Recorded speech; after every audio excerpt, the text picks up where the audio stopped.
Meus irmãos, é uma grata satisfação estarmos aqui reunidos para desenvolver uma temática tão importante, quero crer, como esta. E me parece o ponto fundamental de que, embora se aborde a Trindade nas diversas religiões, o nosso enfoque também abrange a Trindade dentro do ser humano.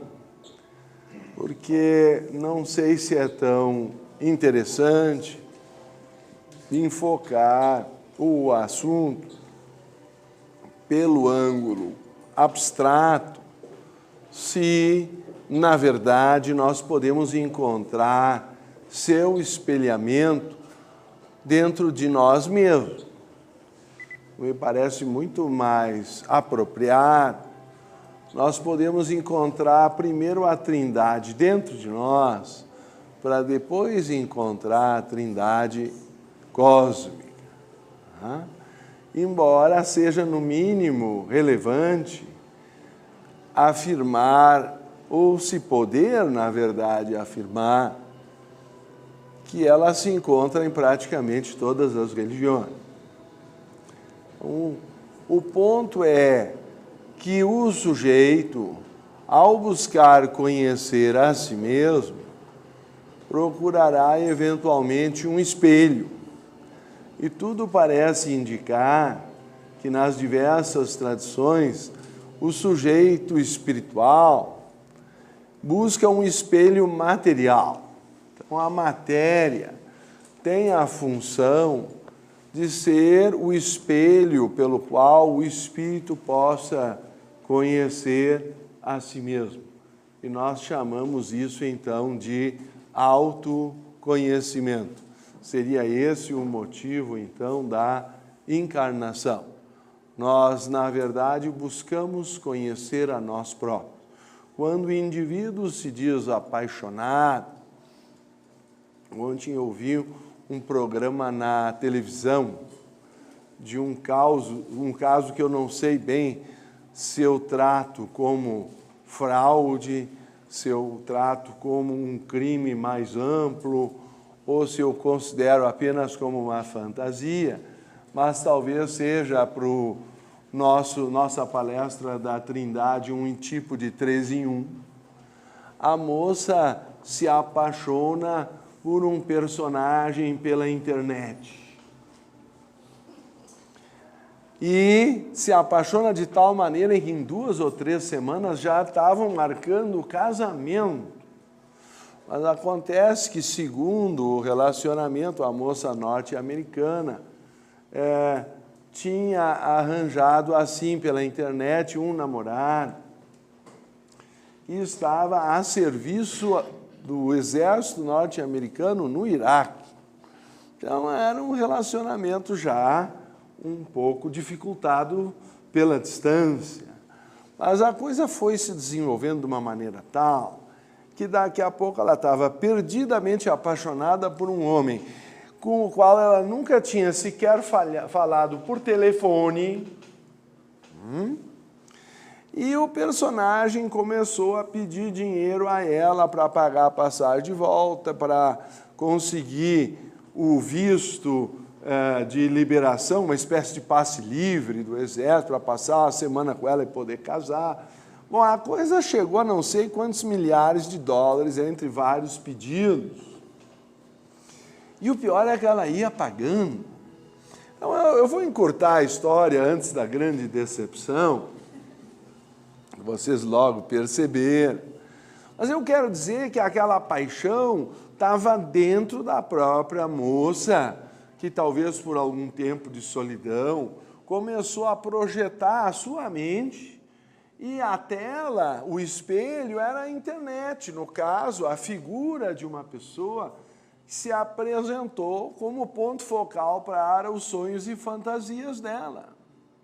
Então, não é que ela estivesse apaixonada pelo sargento, etc., que, por sinal, não existia. No fim, só para encurtar a história, ela contrata um investigador quando no fim ela já estava mandando, eu já nem me lembro mais porquê, um celular para a Nigéria, porque ele precisava de não sei quem para fazer a conexão e da base não conseguia. Então a coisa era tão complicada que para chegar nele... Enfim, eu não vou explicar o grau de criatividade do criminoso que conseguiu extorquir dinheiro dela de uma forma extraordinária. Mas o que eu quero dizer é que se nós não temos controle de Vikshepa, que na tradição do yoga é traduzido em geral como distração ou projeção da mente, a matéria ao nosso redor vira mera tela, onde as nossas fantasias são projetadas. E depois nós sofremos porque estávamos iludidos, o que o Vedanta chama de Maya, ou Maya, como talvez fosse mais correto, ilusão. E aí nós ficamos desiludidos com a vida. Ora, uma pessoa só pode ficar desiludida se antes ela esteve iludida. A desilusão não precisava ser vista como uma coisa ruim, mas quem sabe até como a nossa salvação, se aquela moça do exemplo citado não tivesse se desiludido, ela ia enterrar toda a sua fortuna. Quer dizer, que fortuna? Parece que ela trabalhava em transportes, ela não tinha fortuna significativa. Cada pagamento que era extorquido dela e que ela entregava de bom grado, apesar da família ser contra, achavam um absurdo ela casar com uma pessoa que ela nunca tinha nem visto. Enfim, as fotografias eram de fraude, era uma desgraça pelada, né? Todo mundo percebia que ela estava iludida, menos ela. Então, nós corremos o risco de ser, de alguma forma, parecidos com essa donzela, se nós não tivermos autoconhecimento. Porque, então, a projeção fantasiosa sobre a matéria ao nosso redor, onde a matéria será apenas espelho de Vikshepa ou da nossa projeção, causarão sucessivas desilusões e desconfortos, porque nos falta viveka ou discernimento para distinguir o que é real do que é irreal, do que é a realidade própria, do que foi projetado pela nossa própria mente. E eu não estarei exagerando ao afirmar a vocês que esse livrinho, Aos Pés do Mestre, diz que a primeira qualidade na senda espiritual é viveka ou o discernimento entre o real e o ilusório, sat e asat, porque isso é uma introdução a Vedanta em 64 parágrafos de linguagem simples, o que não quer dizer que o livro seja banal, muito pelo contrário. Por isso eu acho até a maior evidência de que não foi Krishnamurti quem de fato escreveu, coisa que ele assume já no prefácio. Minhas não são essas palavras, e sim do mestre que me ensinou, porque eu duvido que um garoto de 14 anos, porque esse foi o primeiro livro de Jiddu Krishnamurti, pudesse escrever essa preciosidade aos 14 anos de idade. Mas por que a primeira qualidade é o discernimento? É dito no livro que o amor é a mais importante, mas é posto como a última. Então isso já é por si só um enigma. Em princípio, aquilo que nós consideramos mais importante ou prioritário deveria vir em primeiro lugar, mas é posto em último. Porque se não houver o discernimento, como é o caso da jovem que eu citei, há o risco de simplesmente não existir um amor verdadeiro e apenas um jogo de projeções. Não sei se vocês alguma vez ouviram frases do tipo: tu não pareces mais o homem pelo qual eu me apaixonei, ou tu não pareces mais a mulher com a qual eu me casei. Por favor, eu espero que vocês nunca tenham ouvido uma frase. Mas não raro se escutam essas frases, porque as pessoas projetam uma imagem idealizada da pessoa com a qual gostariam de se relacionar para sempre, ou até que a morte os separe, e todas essas frases que vocês conhecem fazem parte da tradição. E, no entanto, começam a aparecer desilusões, frequentemente recíprocas, porque um se apaixonou pela imagem do outro e o outro se apaixonou pela imagem do um, talvez nunca tenham se conhecido, cheguem até a declarar que parece que estão na frente de um estranho, depois de 10, 20 anos de relacionamento. Então, nós não estamos falando de um assunto meramente teórico. Quando eu digo que o sujeito projeta um objeto e a relação entre eles é o que se chama de verbo, todo raciocínio mental tem sujeito, verbo e objeto. Só que o objeto é criado pela mente, no caso, no universo, é a criação, feita pelo Espírito Santo, enquanto que o Pai representa o sujeito, o Criador, que projeta uma criação através de uma projeção, e a relação entre eles é o ponto de igualdade chamado o Filho. O Filho é um igual, porque não é nem mais nem menos, mas ao mesmo tempo ele está projetado em outra dimensão. Então, ele é projetado e encarnado no tempo e no espaço. Aí nós vamos entrar no problema do zero, que vem antes da manifestação, e no polígono mais simples, que é o triângulo, portanto, a trindade. Então, é misterioso como todo o mecanismo da mente tem sujeito, verbo e objeto. E o objeto é criado ou projetado pela mente, embora nós costumemos interpretar como um fato real externo.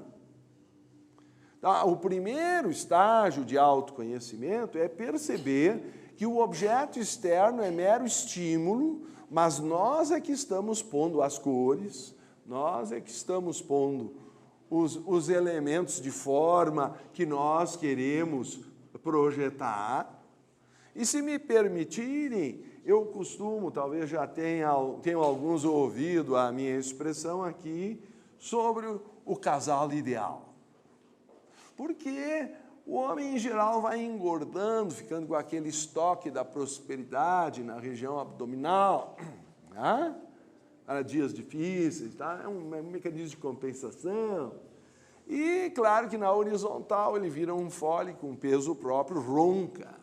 Então, o ronco vai aumentando em decibéis ao longo dos anos, mas a esposa, por sua vez, se for a esposa ideal, vai ficando surda e não nota nada. Por outro lado, a moça começa a ter um pé de galinha, depois aparece uma ruguinha, depois a galinha inteira, enfim, vai havendo um declínio progressivo da forma. Mas aquele senhor vai ficando com catarata e não nota nada. Fica com a imagem dela aos 19 anos. Esse casal jamais se separa, porque eles se complementam de uma forma perfeita, não é verdade? Eu quero dizer que se nós criarmos a imagem do ente amado e ela nunca entrar em contradição com o fato com o qual eu convivo diariamente, eu posso continuar com aquela imagem o resto da vida.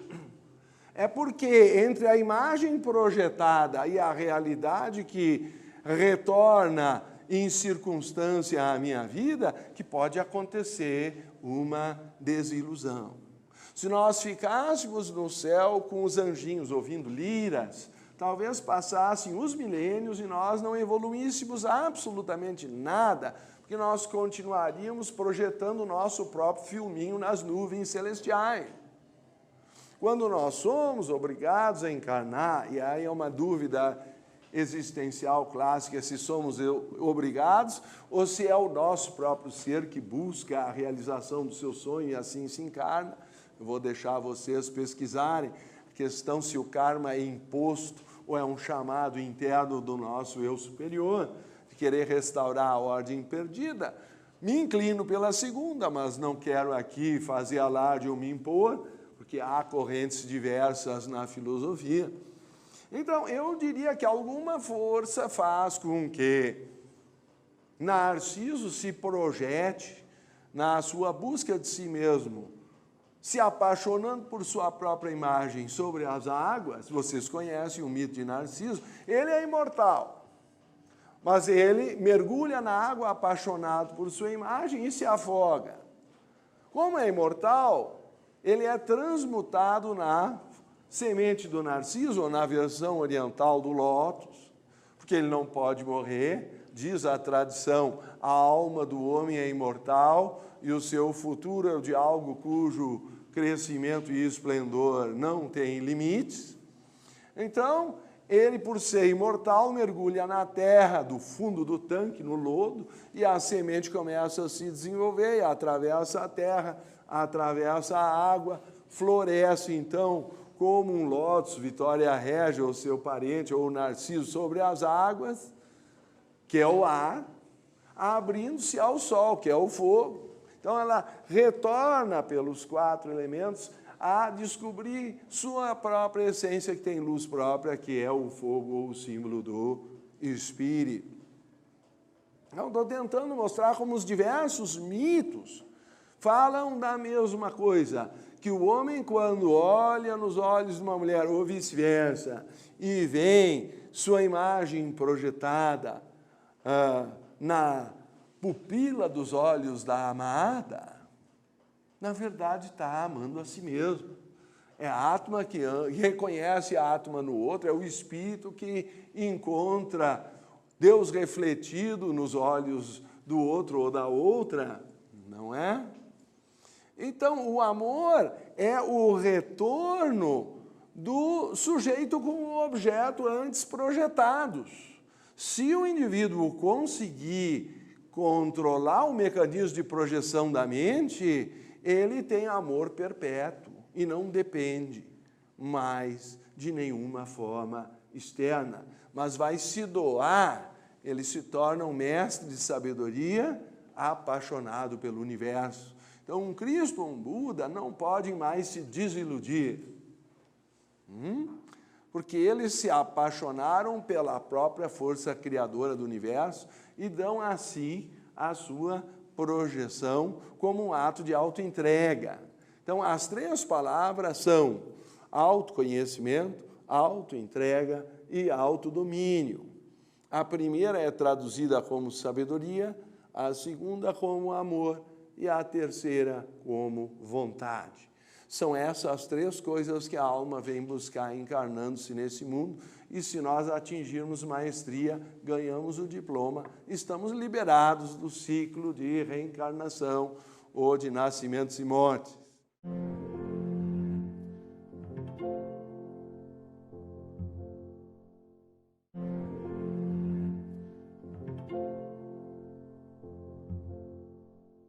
As trindades, seja no caso o Pai, o Filho e o Espírito Santo, seja o Osíris, Horus e Ísis, seja Shiva, Vishnu e Brahma, e eu trouxe aqui uns livros para ficar procurando outras, tem um monte. Todas as religiões vão, cedo ou tarde, formular uma trindade, de uma maneira ou de outra, mais ou menos explícita, porque é o próprio mecanismo da criação do universo que está por trás da manifestação trina. Tem que haver o elemento criador, tem que haver o elemento criado e o ente de ligação, ou talvez a criatura, né? Então, vocês estão vendo que esse processo é sempre feito à imagem e semelhança, é, na verdade, um jogo de espelhos. O ser humano está em busca de si mesmo, e quando ele enxerga mal, tem catarata, está precisando trocar os óculos ou coisa assim, ele tem desilusões, porque ele projeta uma coisa que não corresponde à realidade. Então, toda a causa do mal é a ignorância, é a inconsciência da projeção, é a falta de percepção do que está sendo projetado como ilusão. E o que salva o homem do sofrimento é justamente a sabedoria. Então, eu acho que esse é o ponto fundamental, é o primeiro passo. Depois, com alguma sabedoria, ele consegue escolher o verdadeiro amor. E, por último, ele domina a si mesmo e resgata a sua própria essência. Porque ele precisa da motivação do amor para ter a força de dar o passo final e se libertar das últimas ilusões, descartando tudo que é falso. Então é por isso que o amor é a última das qualidades, porque senão, eu digo a vocês, o discernimento tem que discernir entre. O primeiro nós já citamos, o que nós chamamos de real e irreal, ou seria, quem sabe, noutra versão, o que poderíamos chamar de duradouro e transitório. Essa é a primeira coisa a descobrir. Há coisas que duram e coisas que não duram. Então, o pessoal jura o amor na frente do sacerdote, a presença de Deus, toda aquela história, assina aqui. Os mais cínicos dizem que se fosse coisa boa não precisava testemunha, porque depois a pessoa não lembra mais que amava, ou vai pedir divórcio litigioso, aí vira um problema para o juiz, a partilha, o contador. Não sei se vocês já viram essa parte do filme, eu espero que não, claro. Mas é uma prova de que o que nós estamos afirmando não é a mera teoria. É porque nós projetamos com ilusão. E se nós não resgatarmos a ilusão e não descobrirmos por que ela acontece, eu estaria exagerando se dissesse que é impossível ser feliz sem compreender o mecanismo de projeção da mente, sem poder compreender o mecanismo da ilusão, porque aí todos os amores serão falsos, aí a pessoa não quer mais amar, ela desenvolve medo de amar, acaba na solidão, ao contrário da minha filha, quando 5 anos de idade tinha, veio me explicar como se fazia um amigo. São 2 estágios. Como é que funciona? Primeiro pergunta o nome. Aí a pessoa responde, meu nome é tal. Aí diz, quer brincar? Pronto. Então, nesses 2 estágios já se tem um amigo. Então, é tão simples para uma criança fazer amigos e brincar juntos. Por que que depois os seres humanos ficam tão complicados que mesmo tendo feito juras de amor eterno, não conseguem mais conviver? Não sei se eu fiz uma pergunta muito impertinente, mas a questão fundamental é que o ego, o mecanismo de defesa, de autoproteção, de segurança, aparece na história. O tal do Narciso se apaixona pela própria imagem, e a autoentrega é ceder.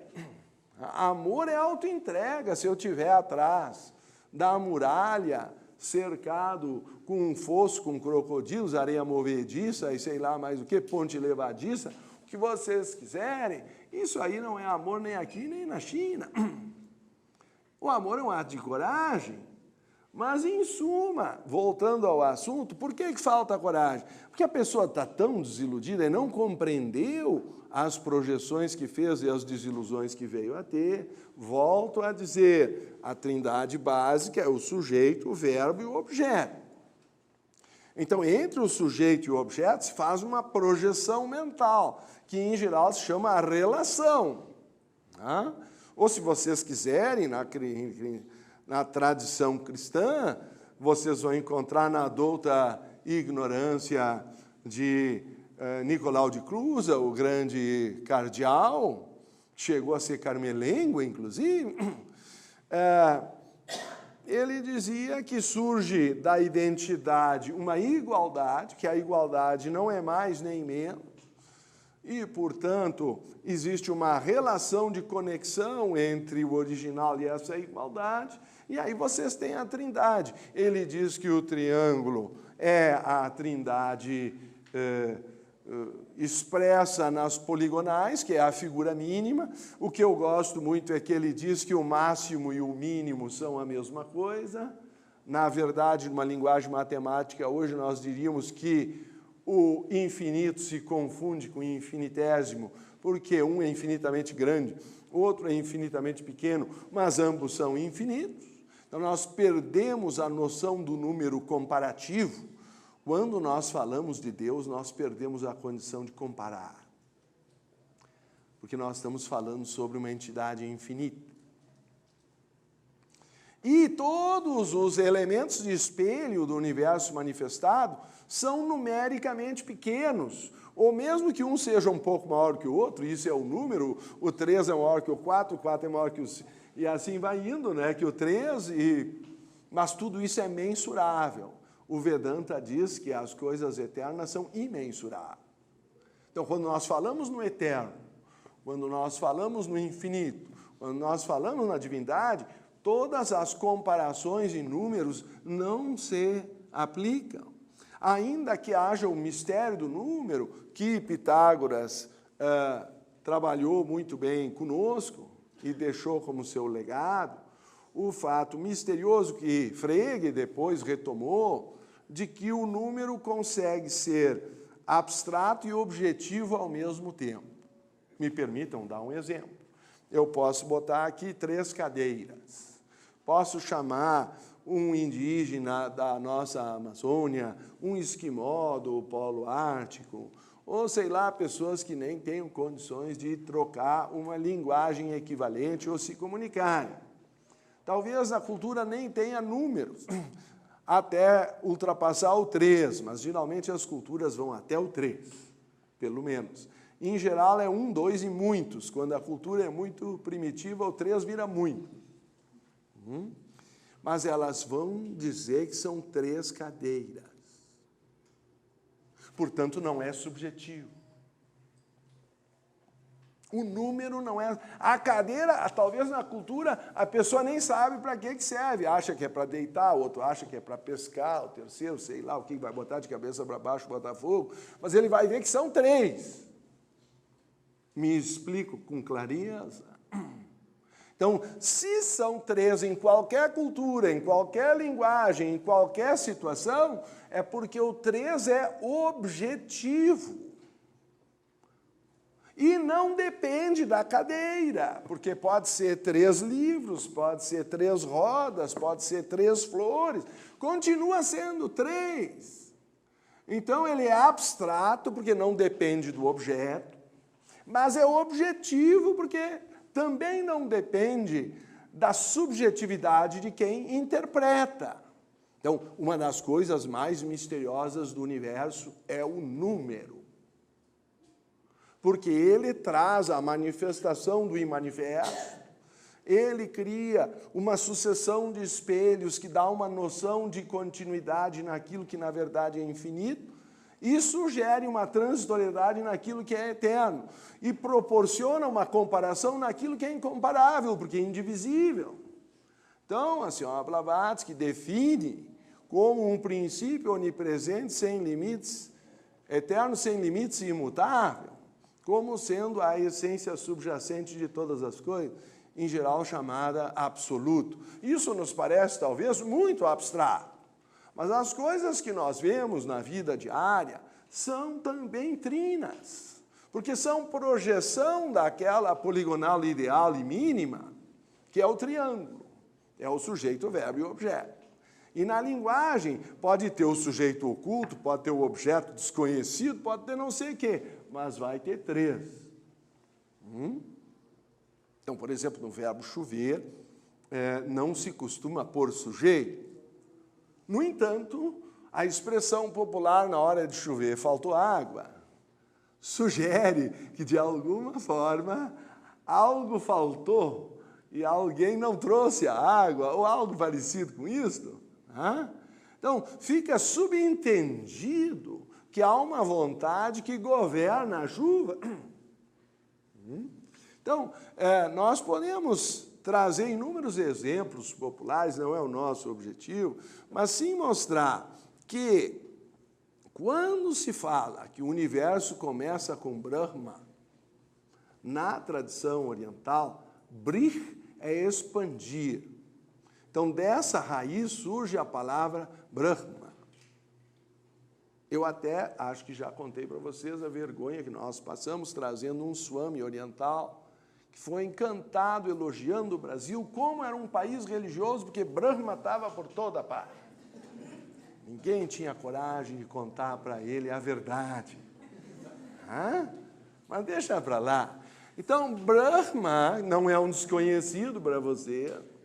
Brahma é o poder criador. Está ligado a Raja Guna, que é a guna que põe o universo em movimento. Depois vem Vishnu, que é o mantenedor, que está ligado à guna sátvica, que de alguma forma é a mais agradável, porque mantém o universo em equilíbrio. E por último vem o Tamoguna, ou a guna Tamas, está associada a Shiva, ou a destruição do universo, quando as coisas, por assim dizer, retornam à fonte original. Essa é a visão tradicional na Índia. Se nós compararmos com o que a ciência diz hoje, ou pelo menos a vanguarda científica, talvez fiquemos surpresos com a semelhança. Vocês ouviram falar de Stephen Hawking? Bom, a primeira parte que vem tudo do Big Bang e se expande é Brahma, é a criação. De um ponto original, explode por, não é, algum tipo de grande energia potencial que se torna cinética e esparge a matéria primordial do universo. Não vou desenvolver isso, porque todos já conhecem a teoria. O segundo estágio é que, por alguma gravitação microscópica entre as partículas da poeira cósmica assim espargida, vão se formar aglomerados materiais que, devido ao seu crescimento potencial, talvez infinito, enfim, vai gerar, quando a aglomeração for significativa por gravidade, os primeiros planetas e os primeiros sistemas solares. Quando a gravitação for significativa, e aí entra daqui a pouco a teoria do buraco negro, vai se engolindo até estrelas e sistemas solares inteiros, uma galáxia, uma nebulosa inteira, e daqui a pouco, depois desse cumilão ter engolido tudo, nem a luz lhe escapa, tamanho o seu poder gravitacional, por isso ele é chamado buraco negro, ele vira um bolão de matéria.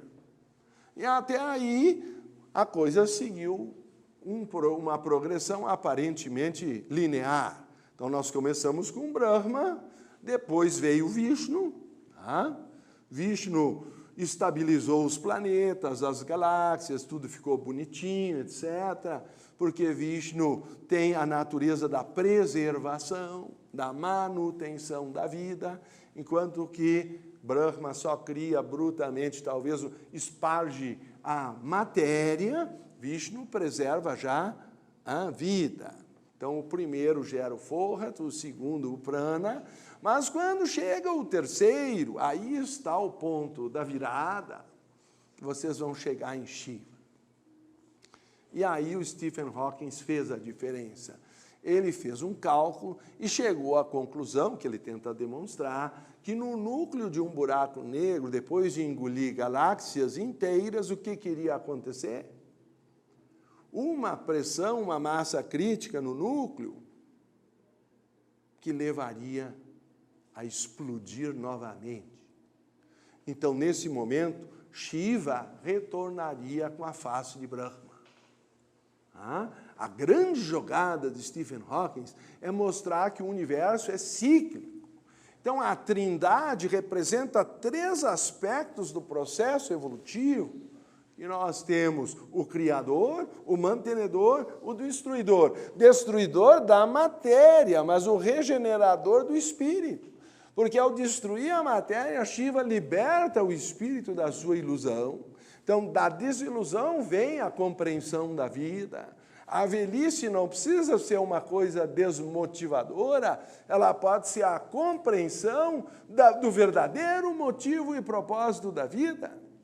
Desde que eu me desiluda de ilusões adolescentes. Agora, se eu ainda quero tomar Viagra, ou botar prótese, ou comprar uma moto, ou não sei mais o que, sabe lá com que idade, é porque eu não compreendi o meu momento existencial.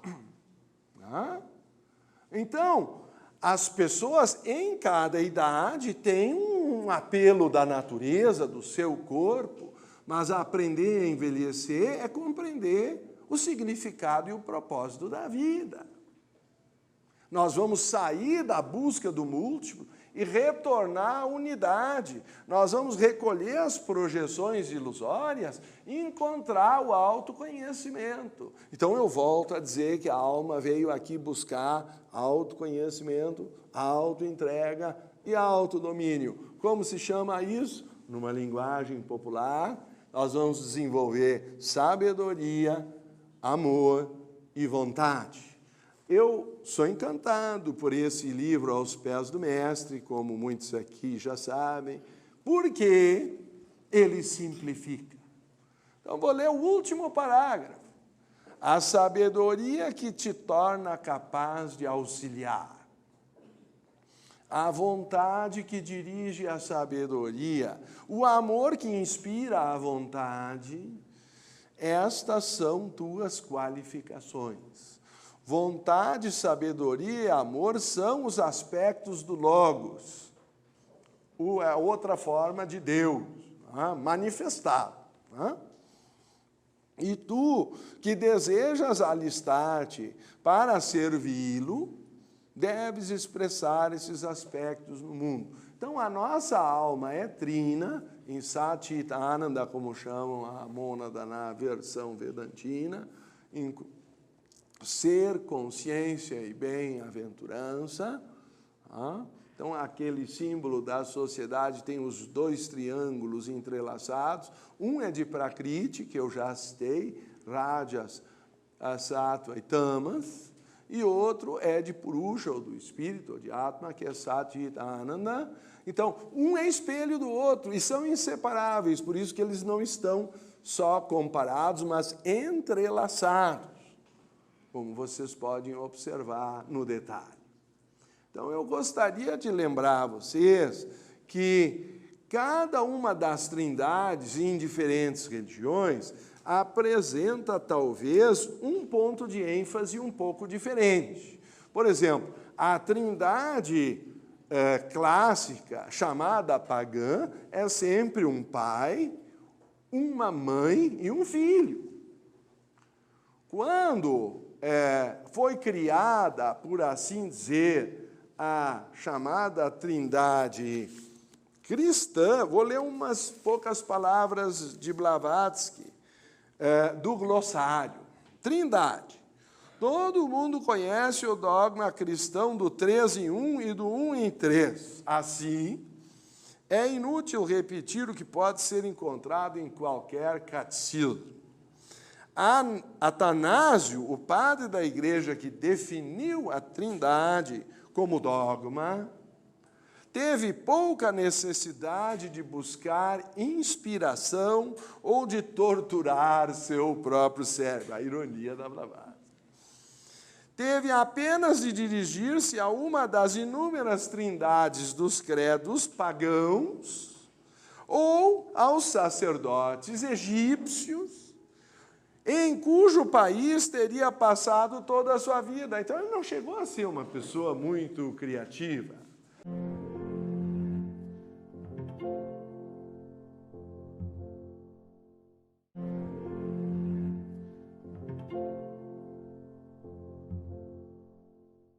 Queria lembrar a vocês, então, que a trindade egípcia tem uma mulher. A trindade cristã, que foi, de certa forma, submetida a uma visão judaica, porque ali foi, na Judéia, consolidada a sua história, a sua raiz, parece ter eliminado o fator feminino. E aí o Espírito Santo fica uma pomba amorfa, que não se sabe bem o que é, mas Blavatsky diz com todas as letras que é o aspecto feminino na Trindade. O Espírito Santo, que ninguém sabe bem quem é, vai lá fora da Trindade fecundar a Virgem Maria, que do latim mares, Maria, é a água. né? O oceano primordial sobre o qual o Espírito pairava. Vocês devem lembrar aquela passagem do Gênesis que o Espírito pairava sobre as águas. E assim como um raio de luz penetra o fundo do mar, assim se cria a cruz, porque a luz vem na vertical, o mar representa a horizontal, e do cruzamento dos dois nasce aquela rosa de Sharon, a rosa do deserto, né? Todo o símbolo da criação do Filho pelo cruzamento dessas figuras. Nós poderíamos ficar aqui a noite inteira falando em simbologia, mas a Trindade, vamos chamar hindu ou hinduísta, da Sanatana Dharma, que seria o nome mais correto, ela teve várias evoluções. No início, o período védico, ela tinha a expressão de Savitri, Agni e depois Vayu. A gente traduzindo teria o sol, o fogo e o vento. Não sei se isso vai ajudar muito a vocês, mas dá para explicar que o sol se projeta manifestado no fogo e depende do vento, do ar, para dar continuidade na manifestação. Então, tem toda uma série de teorias que vão administrando esses elementos primordiais. Mas a versão mais conhecida do período brahmânico é a que eu expressei para vocês: Brahma, Vishnu, Shiva.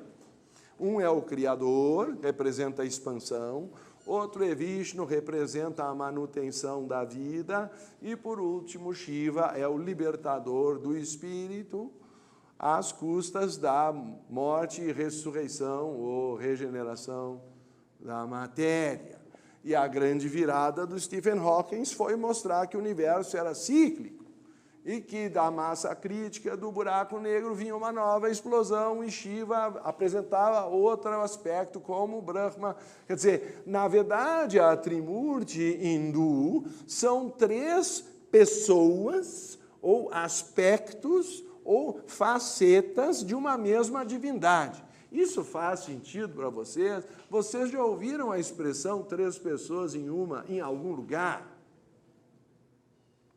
Então, eu estou querendo dizer que, ao contrário do que vocês talvez tenham ouvido em algum catecismo, todas as religiões, na verdade, estão falando da mesma coisa, e essa é a base da teosofia, só que sob pontos de ênfase, claro, linguagem, em lugares, em épocas diferentes. Depois nos acusam de ser anacrônicos e sincréticos. Nós apenas estamos desenvolvendo a tese fundamental da teosofia de que todas as religiões têm o mesmo fundo comum. E é aí que está a sua força. Elas não estão lutando entre si. E me permitam ler uma passagem atribuída a uma das cartas originais do Maha Chohan, na época da fundação da sociedade, ou por aí, próxima, ao dizer: as doutrinas fundamentais de todas as religiões se comprovarão idênticas em seu significado esotérico, uma vez que sejam desagrilhoadas e libertadas do peso morto de 4 elementos, a saber, representado pelas interpretações dogmáticas, nomes pessoais, concepções antropomórficas e o mais triste para mim, que são os sacerdotes assalariados.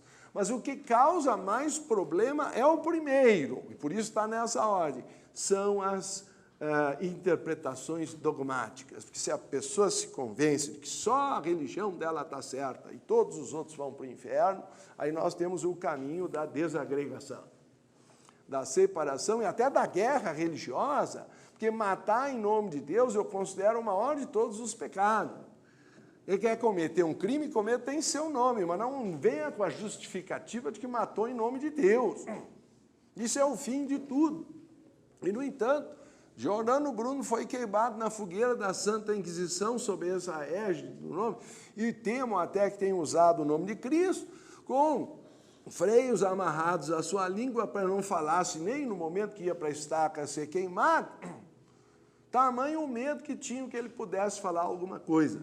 Meus queridos, isso não foi o pior. O pior foram 7 anos de tortura que ele sobreviveu antes. Porque morrer na fogueira foi um alívio para ele. Agora, que tenha se feito isso para salvar a alma dele, ou em nome de Deus, vocês me perdoem, é um alto grau de dogmatismo, de imposição, e se bobeasse, para usar uma expressão bem popular, se vacilasse, o Galileu acabava na mesma. Porque o Galileu sabia muito bem que era a terra que girava em torno do sol. Mas ele sentou na mesma cadeirinha, a Inquisição pôs ele na parede, e aí eu não sei se ele tinha algum sangue brasileiro, aí eu deixo a vocês uma pesquisa, qual era a origem dele, se ele já tinha alguma coisa portuguesa no sangue, ou sei lá qual era o ingrediente. Aí ele disse, bom, mas se é assim, então... Aí ele renegou a teoria dele, fica como vocês preferem, e ele escapou por um triz da fogueira. O Giordano Bruno, que era um homem de princípios, se tornou o mártir da liberdade de pensamento. Nós estamos falando livremente nessa sala hoje, porque alguém morreu em nome da verdade em 17 de fevereiro de 1600, em Campo de Fiore, por sinal não tem flor nenhuma, eu fui visitar o lugar, tinha casca de banana e laranja e cabeça de bagre, era uma feira. Ninguém queria ver aquela figura tímida e azinhavrada da escultura que sobrou ali, de Giordano Bruno, numa praça que Roma parece querer esquecer. Porque o que aconteceu ali foi a maior das vergonhas. E por quê? Porque onde falta liberdade de pensamento, é porque está introduzido o fator da interpretação dogmática. Aí nós perdemos o recurso essencial para o estudo de religião comparada, que é comparar as mitologias e os símbolos. Isso o Campbell nos ensinou, se é que alguém ainda não leu Campbell, eu sugiro que o faça, porque ele pega toda a simbologia do herói em todas as culturas e mostra que só há um herói universal. Aqui o Mahachohan está nos dizendo que só há uma religião universal. Vou ler de novo. As doutrinas fundamentais de todas as religiões se comprovarão idênticas. E essa é a função da teosofia, demonstrar isso. Em seu significado esotérico, portanto interno, não é no ritual, não é na linguagem. Agora, quando eu comparar as trindades, por exemplo, aí vocês vão ver que a trindade hindu, muito bem, a trindade hindu é só masculina, mas tem 3 Shaktis, como vocês provavelmente sabem. E aí vai dar a contraparte feminina de cada um dos 3 deuses. Aí nós vamos ter algumas variantes de nomenclatura, mas uma vez que sejam desagrilhoadas e libertadas do peso morto representado pelas interpretações dogmáticas, os nomes pessoais. Então, a mensagem, se foi dita por Cristo, ou se foi dita por Moisés, ou se foi dita por Maomé, fará alguma diferença se os 3 disseram a mesma coisa? Por que nos importa qual é o nome da pessoa que disse? Quando o Krishna diz que a causa do mal é a ignorância, quando o Buda afirma a mesma coisa, e também Shankara e Patanjali dão o mesmo nome que é Avidya, ou quando Platão diz que a causa do mal ou do sofrimento é a ignorância, ou quando Pitágoras teria deixado já isso a Platão, ou quando vocês queiram que até Jesus teria dito, conhecereis a verdade vos libertará, me perdoem, mas me parece que ele está dizendo que é a falta de um conhecimento da verdade que gera a escravidão, a matéria, ou a submissão, a dor e a situação de escravidão do homem nesse mundo.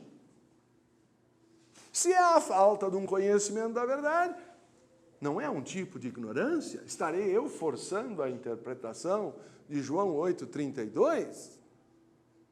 Então me perdoem, mas eu acho que Jesus também disse a mesma coisa. Por que as pessoas estão preocupadas com o nome de quem disse e não com a mensagem, ou seja, com o que foi dito? Então, o nome fica mais importante do que a mensagem. Então, se o primeiro lugar é não poder comparar as mensagens, porque a interpretação é dogmática e imposta, impositiva, e na Santa Inquisição nós chegamos à vergonha máxima, se pensava diferente ia para a fogueira. Imagina comparar uma religião com a outra, nós estaríamos todos na fogueira hoje. Mal passaram 4 séculos. É muito pouco tempo, se vocês param para pensar. Então, a segunda é essa fixação do nome pessoal. Aqui mesmo na sociedade teosófica nós corremos risco de fundamentalismo, porque se foi fulano que disse, mas não foi ciclano, então não é teosofia. Mas, pelo amor de Deus, nós estamos estudando religião comparada e não conseguimos comparar 2 autores, porque um escreveu assim e outro assado.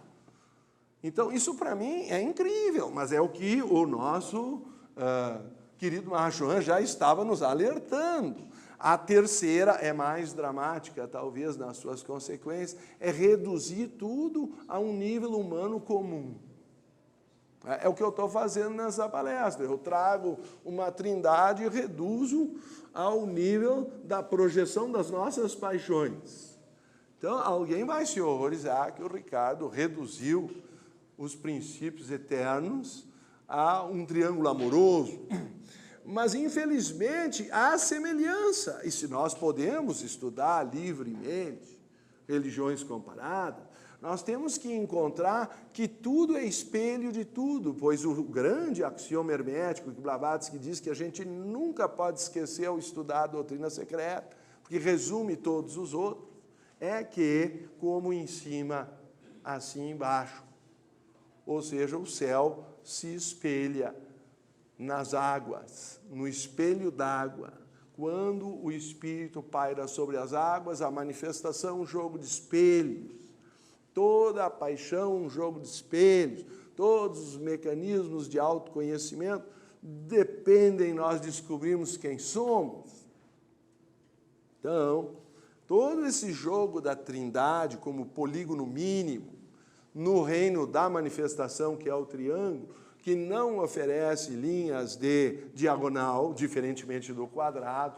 Quando nós entramos no quadrado, já aparece a matéria, já aparecem as linhas de simetria, que são divisórias em 2, e aparece polaridade, e aí nós estamos no universo manifestado. Mas a primeira figura, o uno na geometria bidimensional, se chama triângulo. E por isso também a astrologia, quando os planetas estão em trígono, eles estão em harmonia. Quando eles estão em quadrado ou em quadratura, começam a aparecer os problemas.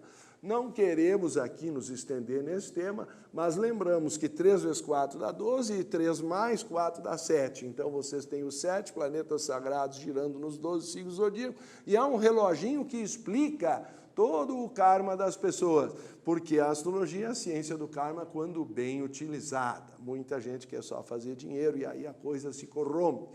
Aliás, o mesmo acontece com religião. Quando Jesus disse, dai a César o que é de César, dai a Deus o que é de Deus, eu acho que ele estava querendo purificar a religião para não se meter em política. Da mesma forma, quando Jesus diz que é mais fácil um camelo passar pelo furo de uma agulha do que um rico entrar no reino dos céus, ele está querendo purificar o mundo do espírito das coisas que o dinheiro pode comprar no mundo material. Quem está interessado na matéria não vai conseguir os grandes estágios de libertação do espírito. Preciso explicar, uma pessoa que está preocupada com dinheiro, isso e aquilo, vai conseguir meditar? Ele cruza as pernas, compra lá uns balangandãs numa loja esotérica, aliás, é uma tremenda contradição, porque o esotérico é interno, não pode ser vendido numa loja. Mas aí, então, ele tem lá o incensário, tem isso, a almofada, não sei o quê, os espelhinhos, e, quem sabe, uma sineta, blém, blém, blém. Ele criou um ambiente esotérico para meditar, mas ele fecha os olhos, mas eu não paguei o condomínio, tem que comprar o pão, esqueci de comprar o leite, e lá se foi. Se os interesses estão voltados para a matéria, como vocês querem que a pessoa tenha samadhi, êxtase? Quando é que o êxtase acontece? Quando o conhecedor, o conhecimento e o conhecido se unem. Então, se o 3 vira 1, a trindade é vista como unidade, o ser entrou em Samadhi. Essa é a definição. Se eliminaram os elementos de projeção e a mente foi reabsorvida a não ter nenhum obstáculo de projeção ou distração, o ser volta a contemplar a sua própria natureza através do espelho de uma mente controlada, e o objetivo da vida foi alcançado. Agora, quando a divindade se projeta na matéria, a matéria começa a reproduzir, aí Maria virginalmente é fecundada por um espírito. Ah, isso é só cristão? Momentos, e vocês vão ver, Kunti invoca divindades porque o marido dela era impotente. Eu não vou entrar aqui nos detalhes e nos karmas da vida dele, não é? Que era justamente a situação criada por uma maldição que ele gerou ao matar um dos deuses em forma animal, quando eles estavam camuflados a procriar na floresta. Então ele se fez de caçador, não é? Por isso o nome dele é Pando, que quer dizer, se é que vocês estudaram alguma coisa do Mahabharata, o pálido.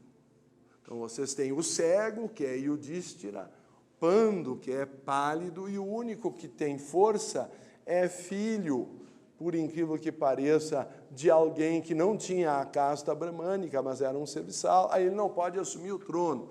Aí fica uma confusão, porque o trono deveria ficar com o Yudhishthira, mas se ele era cego, ele não podia comandar os exércitos. Se tem que passar, então, para Pando, mas Pando é pálido, é pusilânime, não tem força, aí Kunti invoca com mantras os deuses para fecundá-la. A fecundação de Kunti é virginal. Quando nasce, então, Arjuna, Yudhishthira, enfim, os 5 irmãos, os chamados Kauravas, eles, na verdade, os Pandavas, os Kauravas são justamente os outros, os descendentes de Kuru. E aí dá a guerra, por causa de uma disputa de quem vai governar. Não sei se vocês já viram esse filme. E o resultado desse processo é justamente tentar demonstrar a vocês que a virgindade de Maria também é de Kunti. A figura de Ísis, que encontrou o marido morto e esquartejado em vários pedaços no Nilo, uma tradição fala em 18 partes, outra fala 17, enfim, e parece que justamente o membro viril tinha sido engolido por um peixe. Ela reconstrói o corpo, costura, e de alguma forma ele atinge a ressurreição nuamente, de onde se torna o Deus julgador daqueles que morreram, o Deus dos céus, enquanto seu filho Horus é o representante na terra. Como que Horus nasceu? Quando Ísis se eleva na forma de falcão para ser fecundada por um espírito, porque ele já não tinha mais nem as condições materiais, como expliquei, e resulta que o filho é a ligação entre o céu e a terra, tem a cabeça de falcão e o corpo humano. Então, ele é a conexão, ele é o verbo encarnado, ele é a representação de Osíris na terra, e ele julga e governa o mundo como Osíris faz no mundo dos mortos. Então, a ideia da ressurreição, a ideia da fecundação virginal da mãe, tudo isso são ideias egípcias, só que as pessoas não conhecem a religião egípcia, não estudaram, o Mahabharata é a religião hindu, e resulta crerem que só a sua religião tem aquilo. Se nós estudarmos religiões comparadas e descobrirmos que a causa do mal do homem é a ignorância, que o propósito da vida é descobrir essa projeção da mente que nos liberta das ilusões, então eu acho que a teosofia cumpre o seu papel de mostrar a unidade na diversidade e que a essência das trindades de todos os tempos é essencialmente a mesma. Então, meus queridos, isso é o que nós podíamos talvez tentar demonstrar aqui hoje, pelo que agradeço a atenção. Se houver perguntas, acréscimos ou divergências, a palavra é vossa.